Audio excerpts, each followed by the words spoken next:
Welcome to Melrose. One more time. Welcome? Welcome? Welcome to Melrose Unitarian Universalist Church. Our service today is called For the Beauty of the Earth. So, good morning. We can do better than that. Good morning. Good morning. Okay, now your microphone is on. Excellent. I'm the Reverend Dr. Suzanne Intriligator. My pronouns are she and hers, and it is a joy to be here this morning and to see all your lovely faces. Our worship theme today is joy and earth, which is why I am wearing this extremely loud jacket, because it reminds me of flowers and the earth, and it brings me joy. So I hope that you have other equally loud sources of joy in your life today. Our church is a vibrant, caring community dedicated to love and service. All who share our values are welcome here among us. If you're joining us for the first time, we have a greeter here to answer any questions you might have. That's Adrienne Wood. There's Adrienne back in the corner. There she is waving. Thank you, Adrienne. And thanks also to our usher, Wendy, who's also back there as well. And thanks to our coffee hour hosts today, who are Jeannie and David. Thanks for making the coffee. I want to also say a big hooray and a big thank you to everyone who took part and helped to plan yesterday's fantastic climate justice revival, which we had here. Yay! Some of the folks here are here with us today. We had 28 participants, including 2 youth and 3 visitors from other churches. So it was lovely. We did nothing short of reimagining how we all relate to our planet and to each other. Talk about a big job to do, even in 3 hours. So thanks to the whole climate team, and we're going to share some of what we learned today. It was rich and joyful and very real. So because yesterday was supposed to be a 4-hour program and we invited families, we had thought of yesterday as a big day for RE. So today was going to be a day off for our religious educators and a chance to rest. So we designed this worship service as intentionally multi-generational, so we'll have our kids with us the whole time. Because of that, the service will be slightly different, a little less talking, a little bit more action. We'll have an art project going on throughout the whole worship service. And I wanted to let you know about that, more information to come. On to just a couple quick announcements before we get on to worship. I am delighted to let everyone know that we have a caring team now in formation. They'll be led by the wonderful Susan Danielson.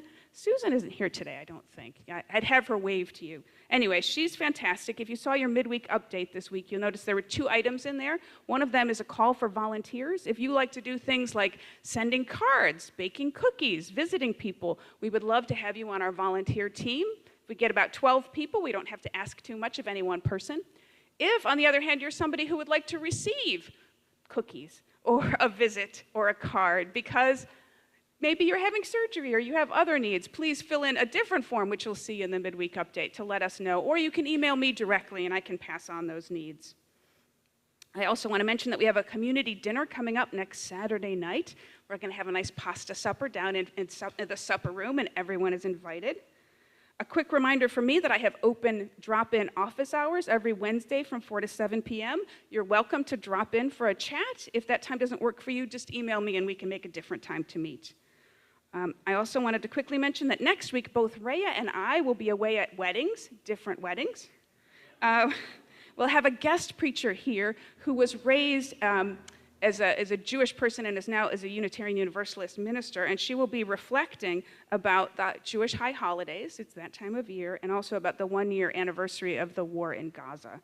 So that will be a good service, and I do recommend it. And I'll be back the following week. One last announcement on behalf of our climate team. I'm going to call forward a member of our team, Ann Easterbrooks.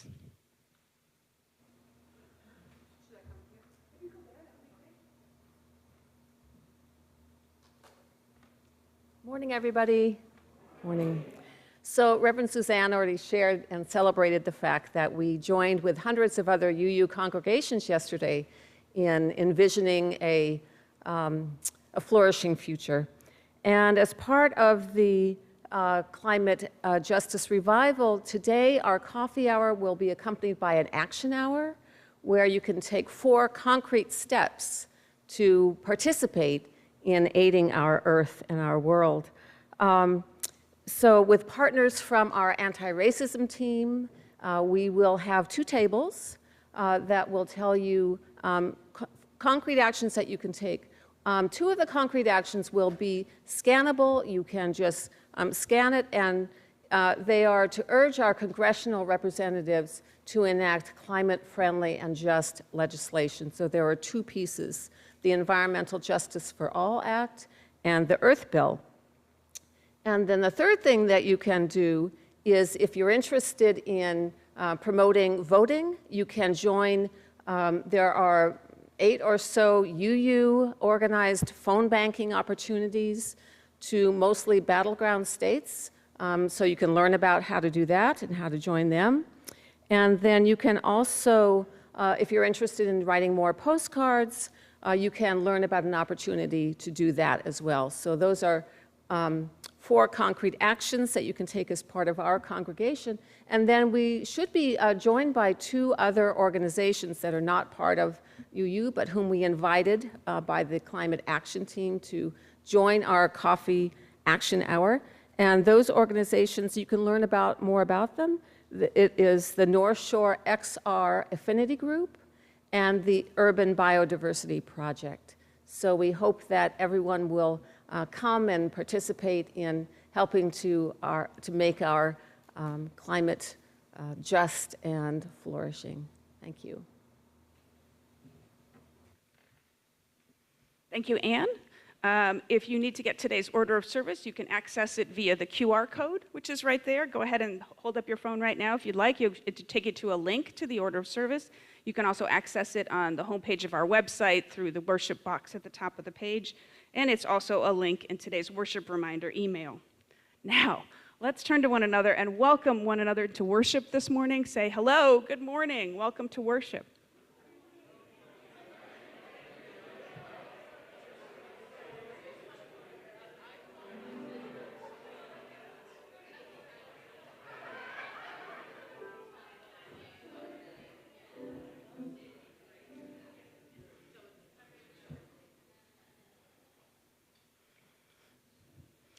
I call us to worship this morning with one of my all-time favorite poems from one of my all-time favorite poets. To understand it completely, you may need to be reminded that a wood drake is a kind of duck, and a heron is a large, elegant bird that lives in ponds and marshes. This is The Peace of Wild Things by Wendell Berry. When despair for the world grows in me, and I wake in the night at the least sound, in fear of what my life and my children's lives may be, I go and lie down where the wood drake rests in his beauty on the water, and the great heron feeds. I come into the peace of wild things, who do not tax their lives with forethought of grief. I come into the presence of still water, and I feel above me the day-blind stars waiting for their light. For a time I rest in the grace of the world and am free. Now we light the symbol of our faith, the flaming chalice. Here to light ours this morning and to lead us in a covenant is Vincent Roger, who is now the chair of our finance committee. Vincent.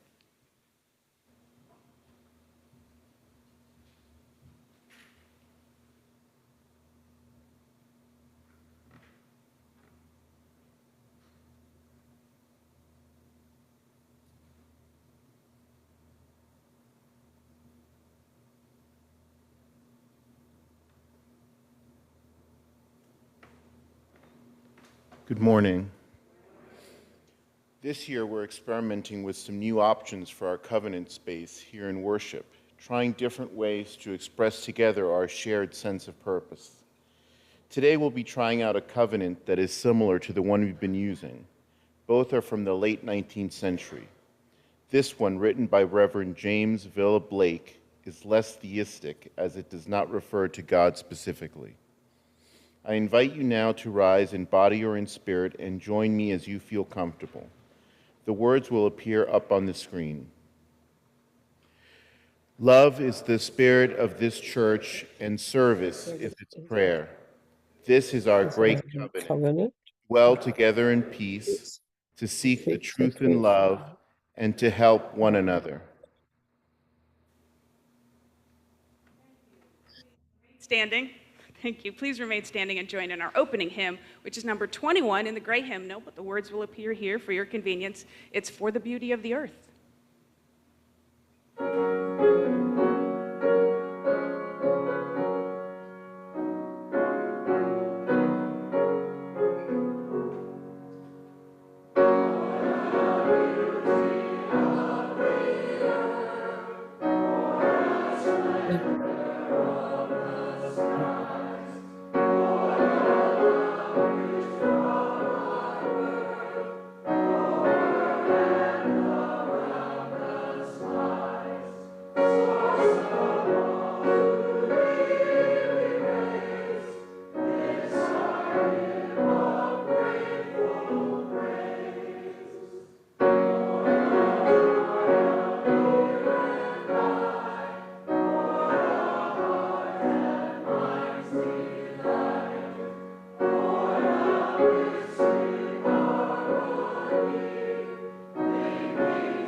All right, this is a time if you'd like to be a little closer, you're welcome to come, but if you are comfortable where you are, I encourage you to be there. Today's story, which the library unfortunately did not get to me in time in book form, is called What Do You Do with a Problem by Kobe Yamada and illustrated by Mac Bissam.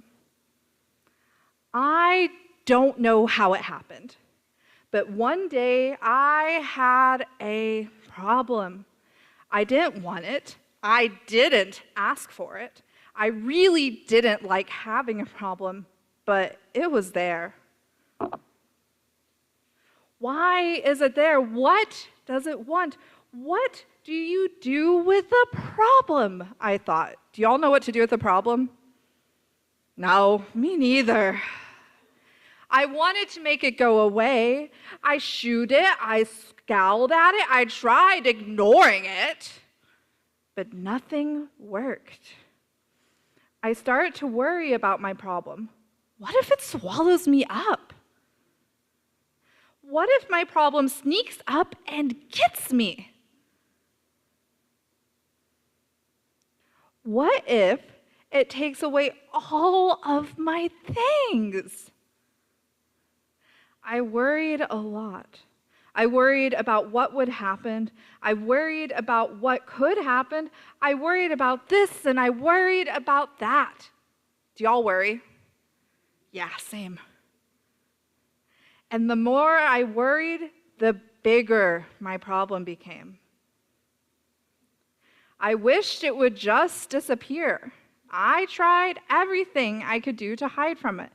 I even found some ways to disguise myself, but it still found me. And the more I avoided my problem, the more I saw it everywhere. I thought about it all the time. I didn't feel good at all. Sometimes when you're like really anxious or worried, do you get like a stomach ache? Yeah, and you're just like, or a headache and you're so overwhelmed? Yeah, it's hard. I couldn't take it anymore. This has to stop, I declared. Maybe I was making my problem bigger and scarier than it actually was, after all. My problem hadn't really swallowed me up or attacked me. I realized I had to face it. So even though I didn't want to, even though I was really afraid, I got ready and I tackled my problem. When I got face to face with it, I discovered something. My problem wasn't what I thought it was. I discovered it had something beautiful inside. My problem held an opportunity. It was an opportunity for me to learn and to grow, to be brave, to do something. It showed me that it was important to look closely because some opportunities only come once. So now I see problems differently. I'm not afraid of them anymore because I know their secret. Every problem has an opportunity for something good. You just have to look for it. The end. Now, friends, while we're thinking about problems and opportunities, some of what dealing with problems is working collaboratively together. So during service, we have this collaborative art piece going up front. If anyone wants to join us on the floor, there's things to add. That's an earth. We're decorating the earth together for all of its beauty. But the other thing that is going to happen is Wendy's about to come around and give you little people, and you can decorate these little people with your hopes and your dreams and the things you can contribute to this earth. And you can kind of draw or write the ways that you're feeling. You'll notice on the right side at the end of the piece, there should be a little bin full of crowns and pencils and stuff like that. I know I say crowns weird, but they should be on the right end, and you can pass them down in your pew. And yeah, maybe you feel something that you want to write or draw, and it's really joyful, so you'll draw a big smiley face on the little person. Or maybe you're thinking about how you can plant seeds and help the earth that way, right? There's a lot of ways to approach this and do this. And so like currently all of this is us thinking how we can come together with all our gifts, all our talents, all the things we have to offer, and think about how we care for the earth and for each other. So take the opportunity, grab a little person of your choice, and decorate it as you will. And if you would like to also come up and decorate the earth is here for you to decorate. And I look forward to seeing the end of our collaboration. Thank you.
So the art project is meant to continue through the service, so keep drawing if you like to. Raise your hand at any point. You can get another person. We have people of all colors. So please keep enjoying and as you listen. Every Sunday in the center of our service, we create together a time for quiet, a time for each of us to connect with our inner selves, our highest ideals, our own individual sense of the divine, however it is we understand that. Let's begin that time together by closing our eyes, feeling our feet on the floor, feeling our body relaxing, sinking down into our seat and breathing. Today, because we are gathered as one big multi-generational church family, we'll do our meditation a little differently. First, we'll join in our centering song. We'll sit for a shorter time of shared quiet, about a minute. Then we'll share our joys and sorrows, and I will lead us in a responsive prayer. Our worship theme for September is the power of joy, and our centering hymn for the month ties in the power of joy with themes of water and nature. It's number 100 in the gray hymnal. I've got Peace Like a River. Lyrics will appear on the screen. Please remain seated. Let the song gently guide you into our time of shared quiet.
It is our practice, our tradition here in worship to share with one another the joys and sorrows of our lives, the personal milestones of our journey together. So I invite anyone today who has a sorrow they might like to share to please come forward and speak from the microphone so that everyone can hear you and see you. People at home watching on Zoom can go ahead and type into the chat box, and I will read your sorrow aloud.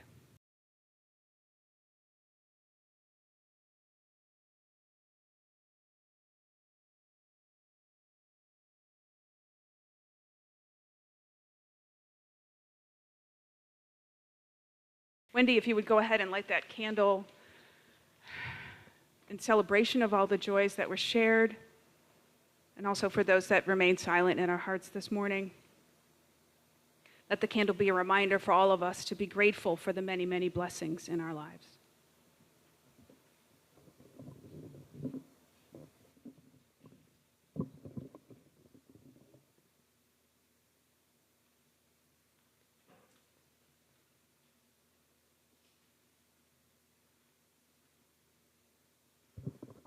The exercises that we did yesterday were put together by an amazing team of UU ministers and activists. They also gave us many suggestions for worship today.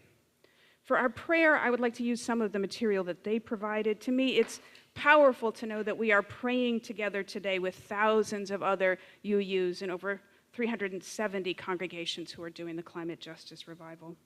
And we are all using this same prayer. Before we start, a few words about fear.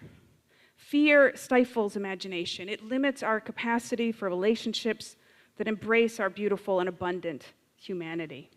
Fear creates cynical cycles of supremacy and extractive relationships with each other and our planet. Reimagining together is how we overcome fear. Reimagining together is how we build new relationships in a new era, putting love at the center. Today, especially, we put love at the center of our work for climate justice. Please join me in the spirit of prayer. This is a responsive prayer. If you feel comfortable, the congregational response is, let us reimagine a new era together.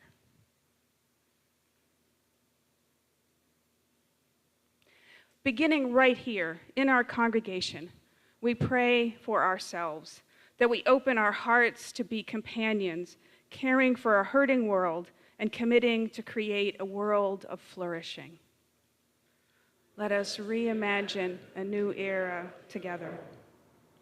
With reverence for the great web of life and with humility, we acknowledge our place in it. We commit to protect Earth and all beings from exploitation. So we pray for land, ecosystems, all species, the entire natural world. Let us reimagine a new era together. We pray for justice for local frontline communities who are impacted first, worst, and longest by climate change and who face systemic oppression. Let us reimagine a new era together. In our reimagining, we gain the capacity to recommit to communities of mutual support, which are the building blocks of an ecosystem of mutual survival. Let us reimagine a new era together. We look toward each other, people of faith, good conscience, and spirit, leaning on one another and trusting in the hope we can create together. Let us imagine a new era together. As we begin in local, committed communities of support, we find the strength and courage to widen our circles of concern, resisting hierarchies of value and ideologies of scarcity. Let us reimagine a new era together. May we together set down fear. May our courage to face the intersecting systems of harm lead to the strength to create intersecting practices of love and healing so that all may flourish. Let us reimagine a new era together. Reimagining together, we build new relationships. We put love at the center of our climate justice work, and we commit. Amen. Let us feel it. Okay. Thank you. Tom? Our church is self-funded, supported by your generous annual pledge. You may also give to our weekly collection, which we split every month with a worthy group via our Giving Beyond Our Walls program. Remote folks can donate using the orange button at the top right corner of our homepage at melroseuu.org. In honor of the climate justice revival happening today and yesterday, our climate action team has chosen the Friends of Wakefield's NEMT Forest to be our giving partner for September. The Friends are committed to protecting the remaining forested wetlands of the NEMT Forest and natural resources in the broader Wakefield area through collaboration, legislation, and activism. So this morning for our offertory selection and anthem, the choir is going to sing We Shall Be Known. And after we sing it through once, Rhea is going to talk to us about a little participatory repetition of the song. So this is We Shall Be Known.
All right, so I know we've been sitting for a little while, and so I want to give everyone a chance to get some like dance moves out to the song. So I'm going to teach you some movements, but also if you have fresh dance moves I didn't come up with, because mine are mainly hand motions, go for it.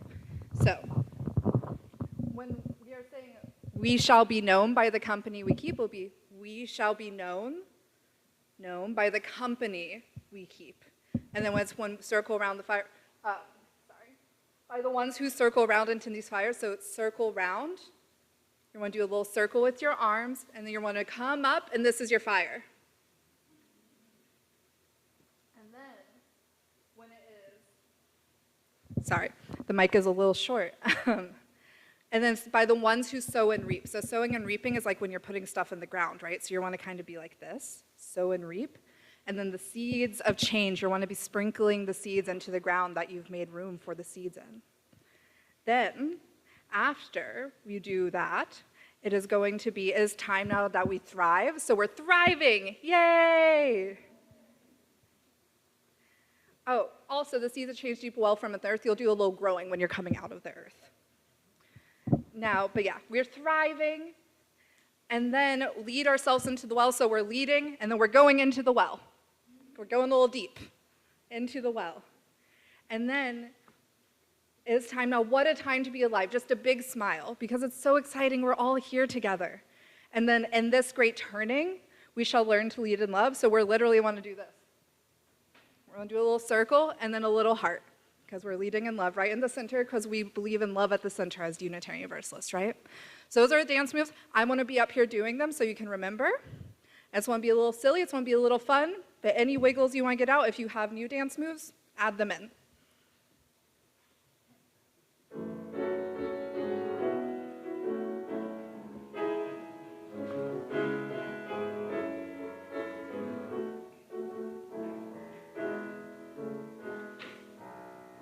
We shall be known by the company we keep, by the ones who circle round to tell these lies.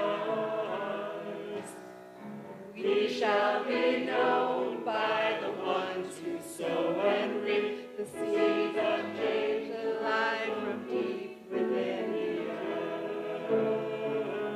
It is time that we run.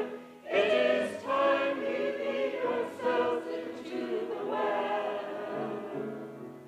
It is time now, and what a time to be alive. In this great turning we shall learn to lead in love. In this great turning we shall learn to lead in love.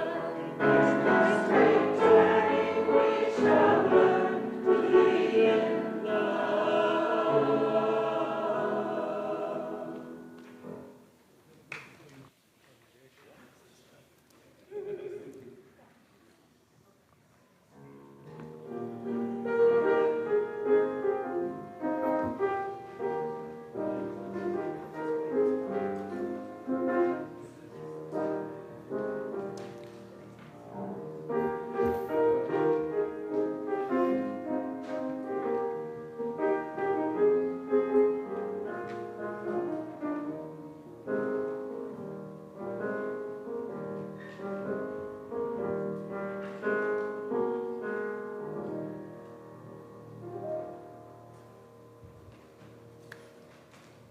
Thank you, choir. Thank you, Rhea. I think that was a really fun experiment in embodied worship. I feel much more awake and alive. Thank you. For our reading this morning, Howard Zinn was an American historian and a professor at both Spelman College and Boston University. His landmark, A People's History of the United States, was published in 1980. I love this quote from him, which has a way of popping up whenever we need it most. Howard Zinn writes, "To be hopeful in bad times is not just foolishly romantic. It is based on the fact that human history is a history not only of cruelty, but also of compassion, sacrifice, courage, kindness. What we choose to emphasize in this complex history will determine our lives. If we see only the worst, it destroys our capacity to do something. If we remember those times and places, and there are so many, where people have behaved magnificently, this gives us the energy to act, and at least the possibility of sending this spinning top of a world in a different direction. And if we do act, in however small a way, we don't have to wait for some grand utopian future. The future is an infinite succession of presents. And to live now as we think human beings should live, in defiance of all that is bad around us, is itself a marvelous victory." End quote. And here's the sermon. Have you ever thought about your own relationship to the earth, to our home planet? Is there a metaphor that you might use to describe it? Do you think of the earth like a resource, kind of like a toy box of riches? Or is nature more like a friend to you, or even a parent? Have you ever thought about the earth as God? It's time to reimagine our relationship with the earth. Let me begin with a story. It's a true story about a specific place, but it can also be seen as symbolic, as a story about all of us. In northwest India, there is a region called Meghalaya, where the Khasi people have lived for thousands of years. For many generations, the Khasi had a tradition of living in harmony with nearby forests that they protected and revered. They considered these groves sacred, the home of deities and ancestors, and they used the forests sparingly, taking only herbs for medicine and fallen branches for firewood, always with a sense of gratitude and reverence. But then, with the coming of British colonizers in the 18th and 19th centuries, that ancient relationship changed. Some villagers began cutting down parts of the grove for timber and clearing land for agriculture. The balance shifted from a relationship of mutual respect to one of exploitation. Slowly, the once lush and vibrant grove began to shrink, and its health deteriorated. Then came droughts and landslides and loss of wildlife, and the villagers realized that their actions were not only harming the forest, but also endangering their own future. Does this story sound familiar? I'm sure it does, for this dynamic has played off all over the world. Since the dawn of colonialism and then the industrial age, Western powers have spread around the globe an extractive economics, a relationship with the earth and the natural world and even people that is based on extracting resources, extracting wealth, as if those resources were unlimited and as if there were no consequences. We all know about this, but I wonder, how did it start? If we want to pull out this invasive weed of an idea, how far do we have to dig into the past to see its roots? You could think about the doctrine of discovery, which we've discussed here in worship before. That's a legal doctrine that is foundational to the Western world, based on a series of letters written by the Pope in the mid-15th century.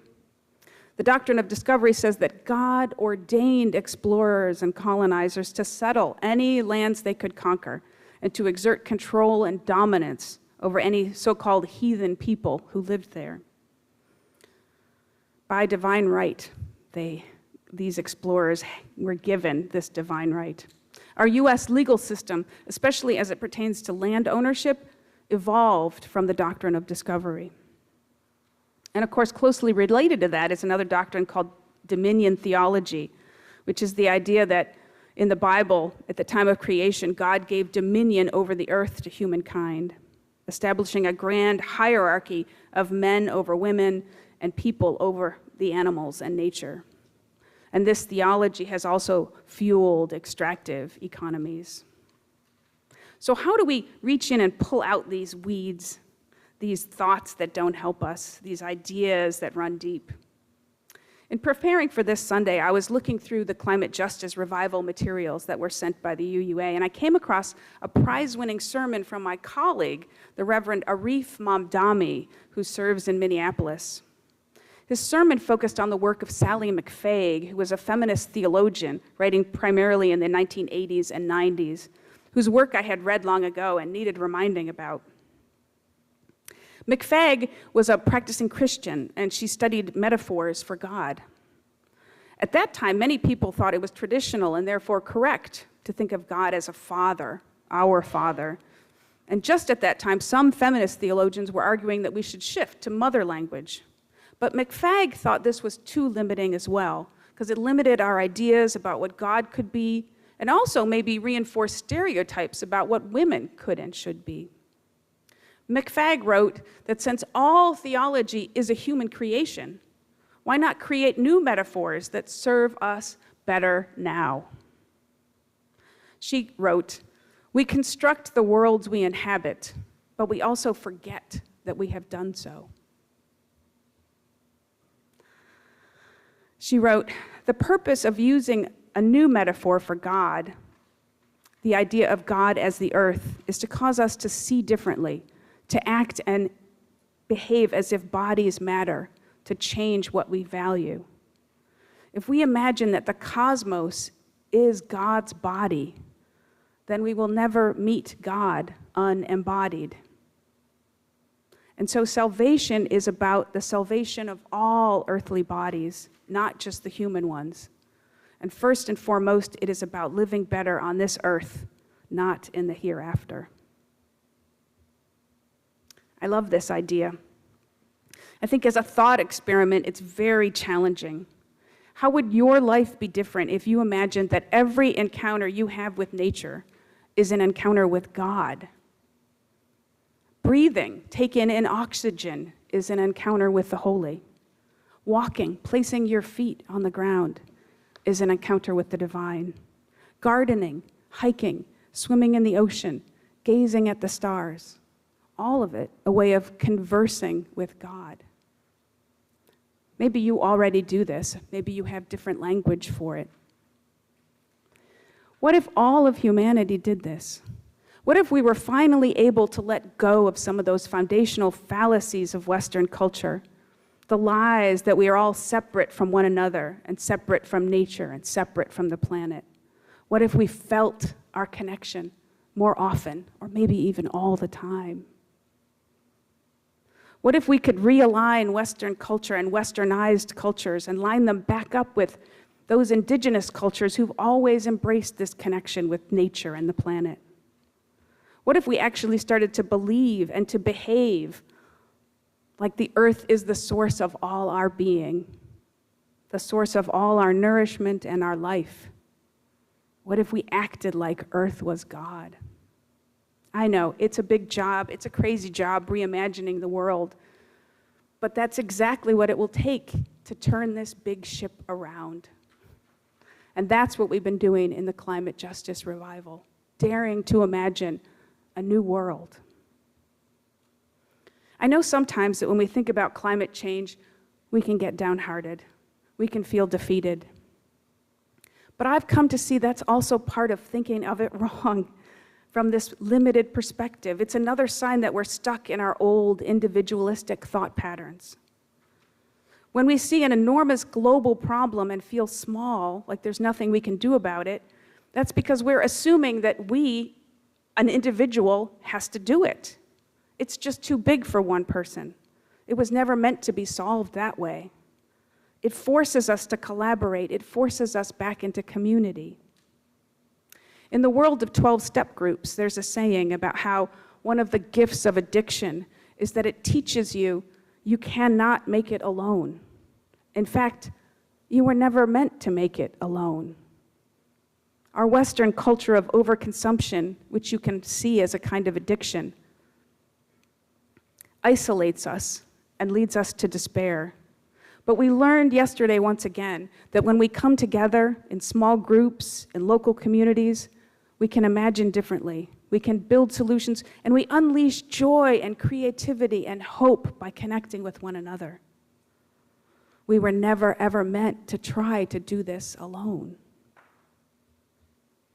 The marine biologist and climate activist Ayanna Elizabeth Johnson has a new book out. It just came out September 15th, and it's called, "What If We Get It Right?"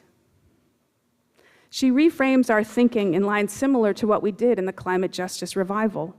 The very title of the book challenges us to think positively.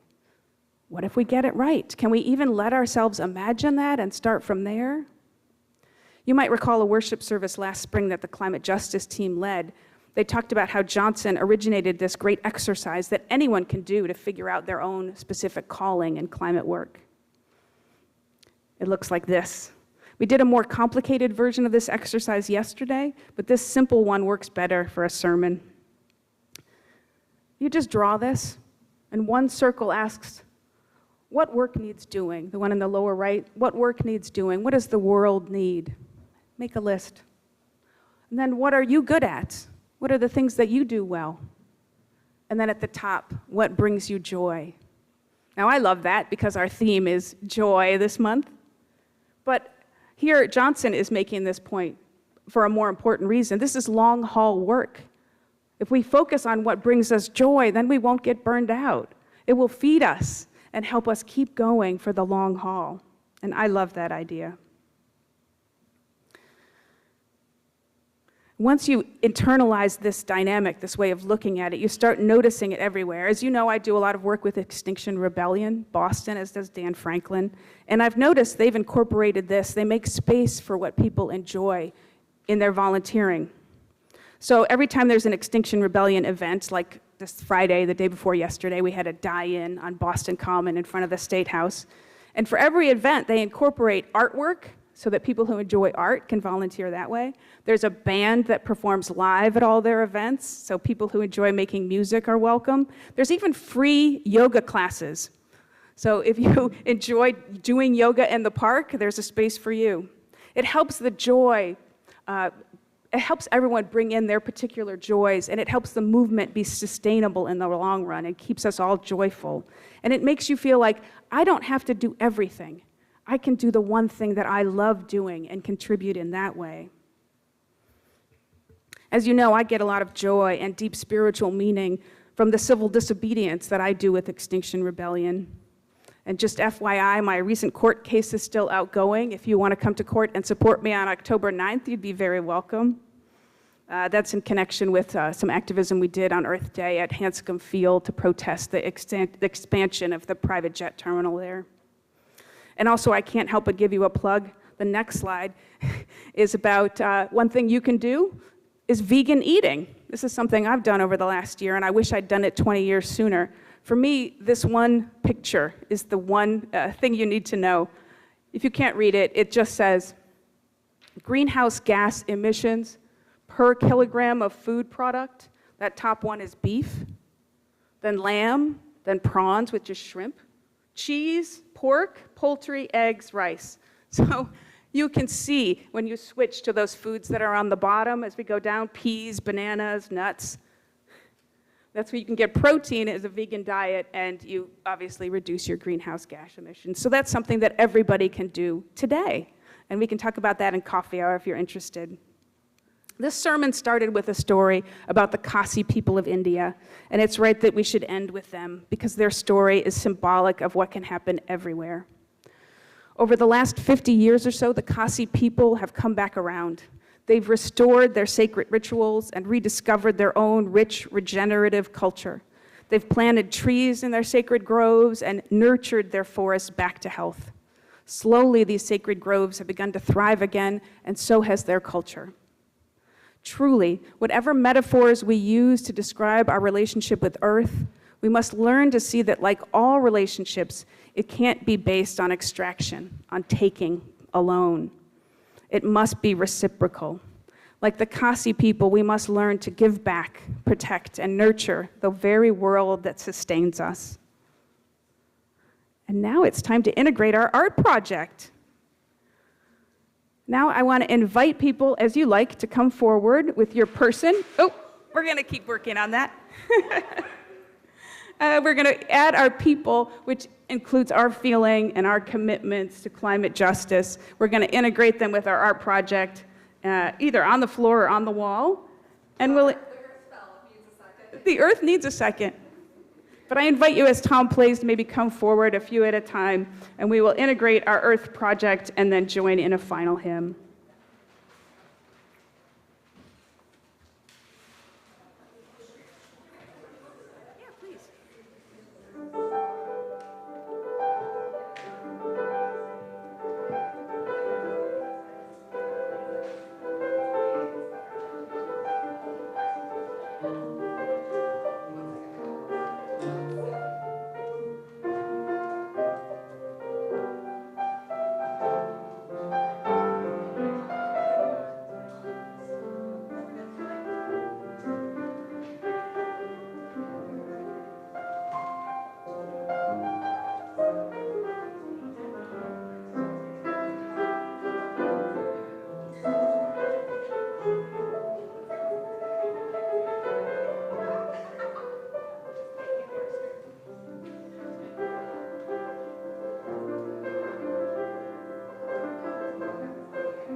Wonderful.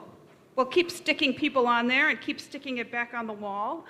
As we join in our closing hymn, which is one of my favorites, is number 163 in the gray hymnal. Again, the lyrics will show on the screen. For the earth forever turning. If you would please rise and join in. Thank you.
Thank you so much. Please remain standing and join me in our chalice extinguishing words, which will appear there any second.